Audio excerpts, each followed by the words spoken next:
Have you ever read the Old Testament and wondered, how do I make sense of all the 39 books, the prophets, the kings, and the locations? Or maybe you simply want to better understand how the Old Testament fits together.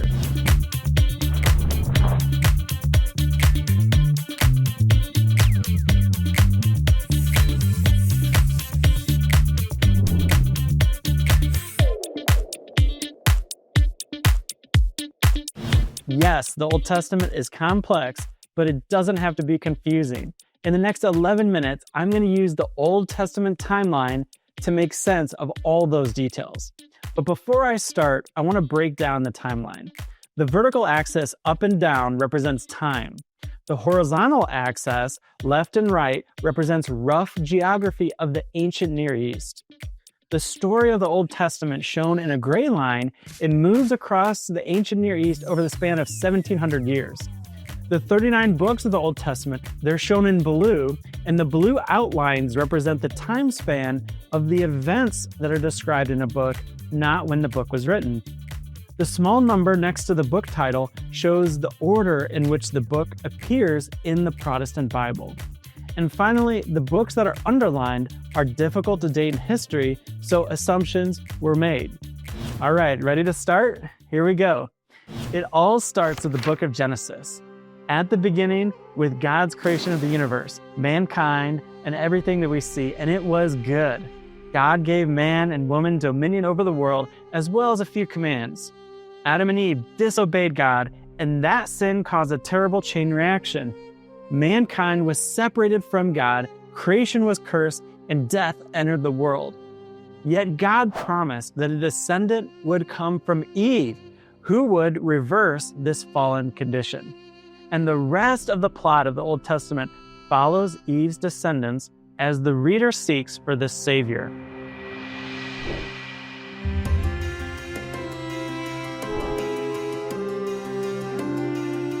From the murder of Abel, to the Great Flood, to the Tower of Babel, to Sodom and Gomorrah, we see example after example demonstrating the complete grip that sin took into God's wonderful world. Yet within every example, we see the gracious mercy of God to make a way of redemption for fallen creation, such as his covenants with Adam and Noah. Side note, it's during these early years that most scholars attribute to the events of the book of Job. Now, it was in the 22nd century BC when God called Abraham to leave his home and relocate to Canaan, and he obeyed. By no merit of his own, God promised to give him descendants, land, blessing, and that God would bless all the nations through him. That promise of global blessing followed his son Isaac and his grandson Jacob. God blessed Jacob, renamed him Israel, and gave him 12 sons. One of Israel's sons was Joseph, who was sold by his brothers and ended up as a slave in Egypt. Yet God was with Joseph and elevated him to second in command of Egypt so that he could protect the region during a drought. At the end of Genesis, Israel's family moves to Egypt to survive that drought. The book of Exodus picks up nearly 400 years later when Israel's descendants are completely enslaved by the Egyptians. We're left wondering, how would God fix this world, and what happened to that promise of blessing? God responds by calling a man named Moses in the 15th century BC. God used Moses to miraculously deliver the Israelites from Egypt's enslavement via 10 plagues that crushed the strongest geopolitical entity of that region.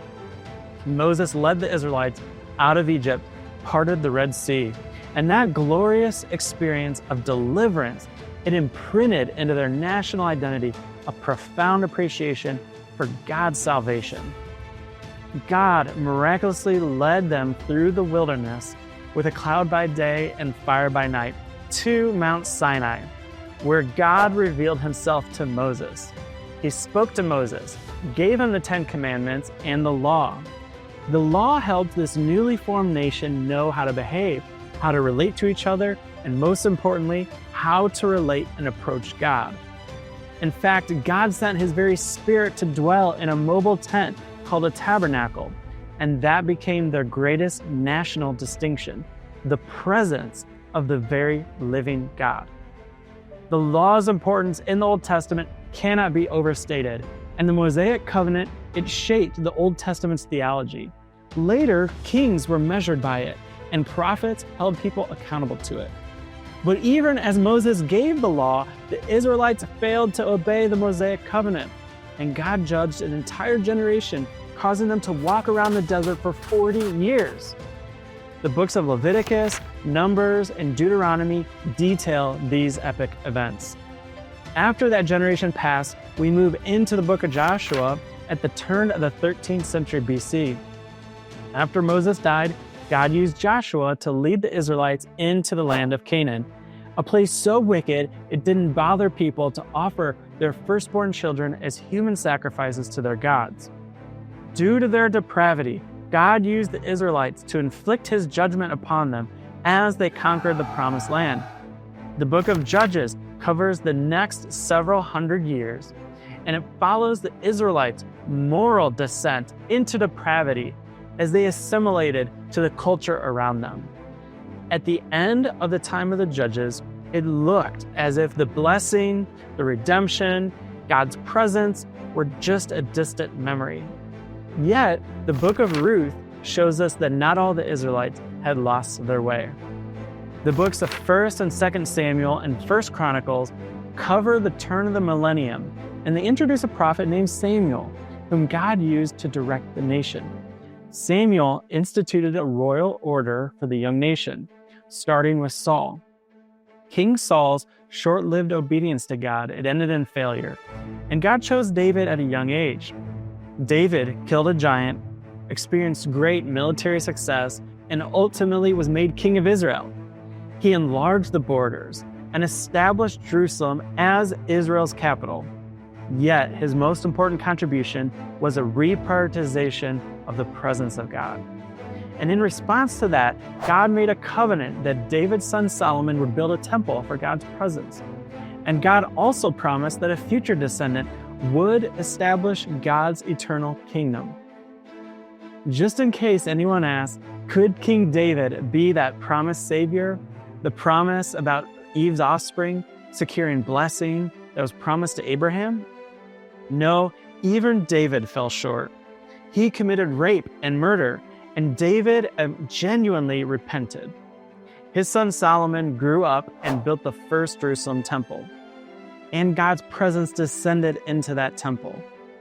It was during this united monarchy period between 1051 and 930 BC that most of the original content of the poetic books were written: Psalms, Proverbs, Ecclesiastes, and Song of Solomon.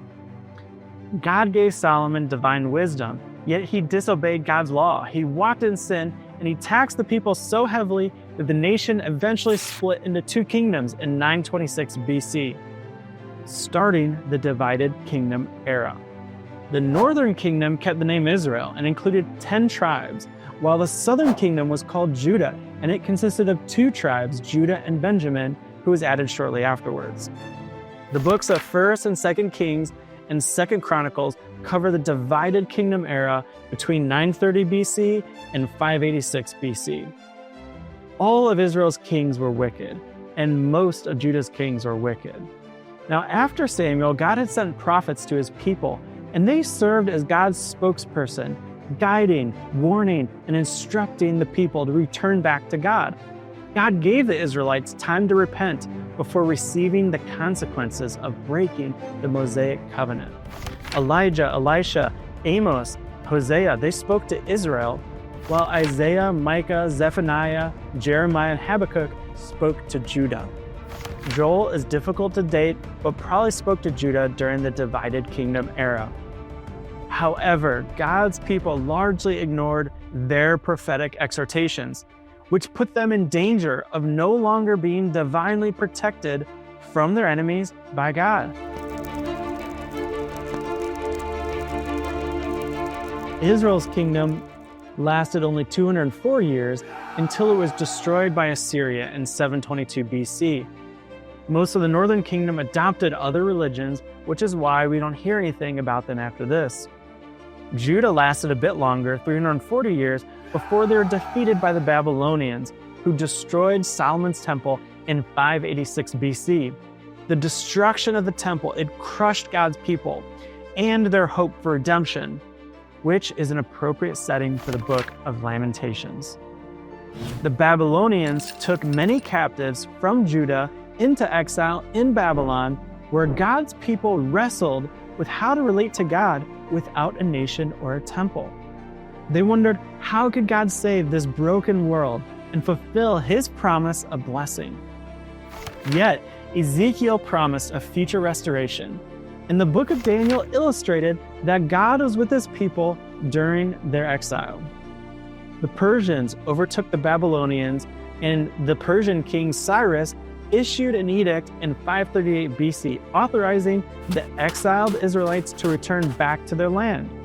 God encouraged the return to their land through the prophets Haggai and Zechariah. God used Zerubbabel, Ezra, and Nehemiah to lead 3 returns back to Israel.